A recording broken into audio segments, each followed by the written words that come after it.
what to do if your smoke alarms start to go beep, beep, beep. You've got to know what to do in a very big hurry, but remember, we want to do what is right, even if it's hard. So, you ready, Luke? Here we go. Ready? Go to sleep. You got to quit laughing. Okay, go to sleep, stay.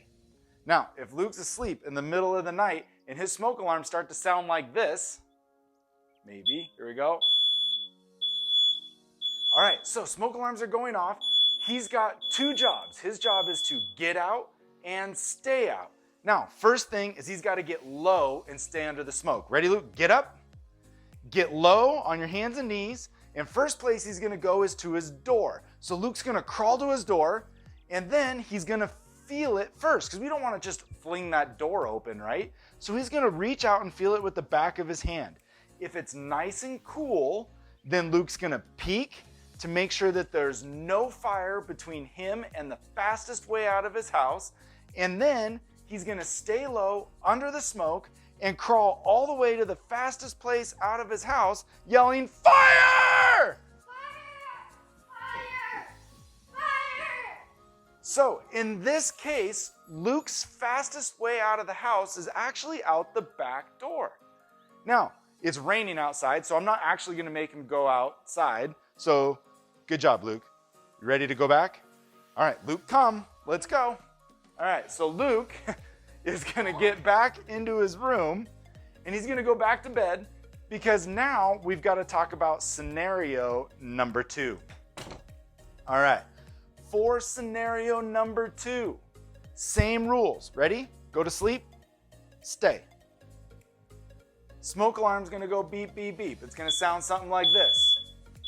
Anytime our smoke alarms are going off, we have two jobs. Our job is to get out and stay out. So Luke's gonna wake up, he's gonna stay low because clean air's down here, smoke is up here. He's gonna crawl to the door.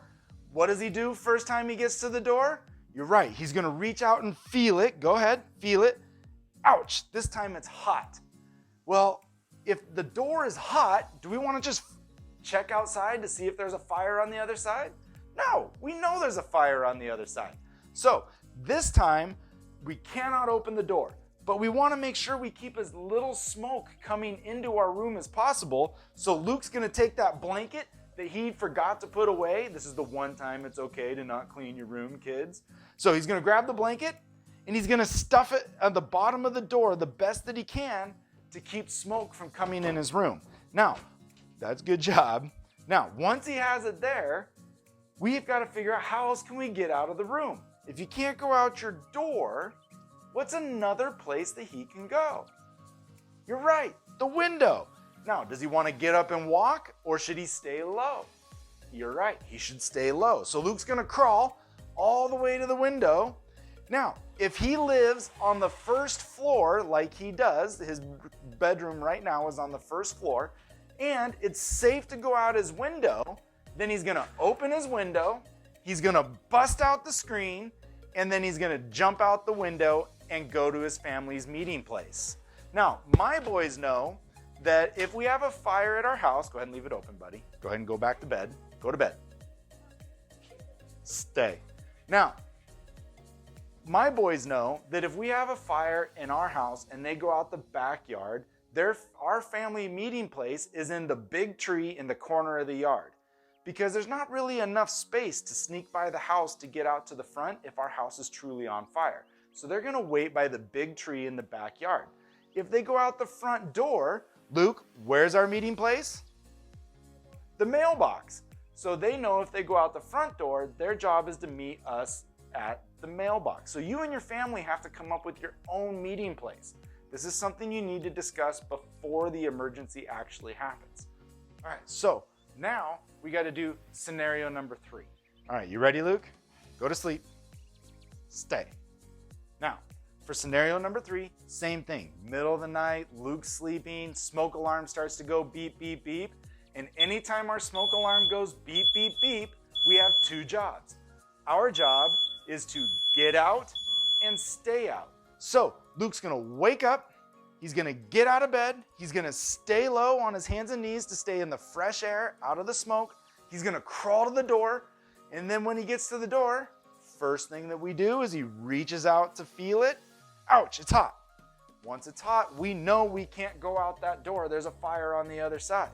So we want to keep as little smoke as possible coming into the room. So he's going to take that blanket that he didn't clean up. He's going to stuff it under the door.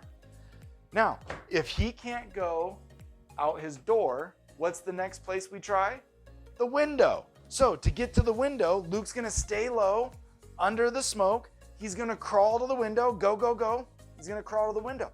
Now, for scenario number 3, we're going to pretend that we live on the 3rd floor, or it's just unsafe for him to go out the window. Like there's a bunch of spikes under the window. I don't know why there'd be spikes. This is my story. You're just listening to it. Now, it's unsafe for him to go out this window. So, if he can't go out his door and he can't go out his window, is he kind of stuck? Yeah, he's kind of stuck. And it's going to be a little bit scary. But as long as we do what is right, even though it's hard, that can make us a hero in this situation. Now, if you can't go out your door and you can't go out your window, Firefighter Tony's going to tell you to stay right under the window, or at least as close to the window as you can get against the outside wall. Now, the reason why I want you to do that is because if we show up as firefighters to your house and somebody meets us in the driveway and they say, my son or daughter is stuck up there in that window, the first thing that we're going to do is we're going to get a ladder, we're going to throw it to that window, we're going to crawl up the ladder, open the window, and if you listen to Firefighter Tony, where are we going to find you?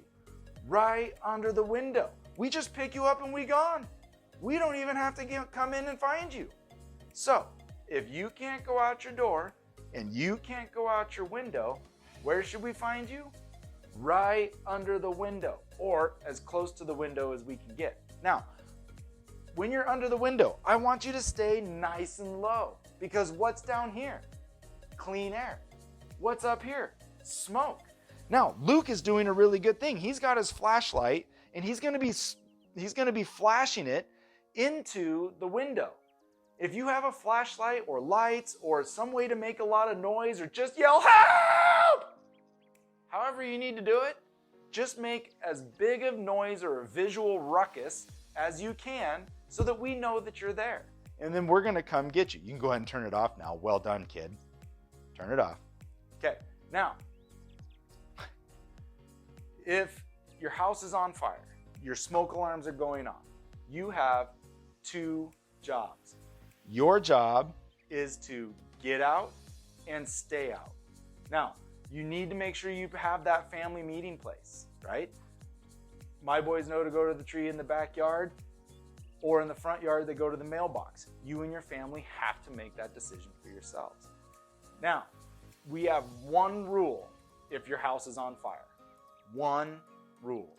And that rule is that you can never, ever, ever, ever, ever, ever, ever, ever hide. You can never hide. You can't hide in your closet. You can't hide under the bed. And you surely should not hide in your fish tank. Okay?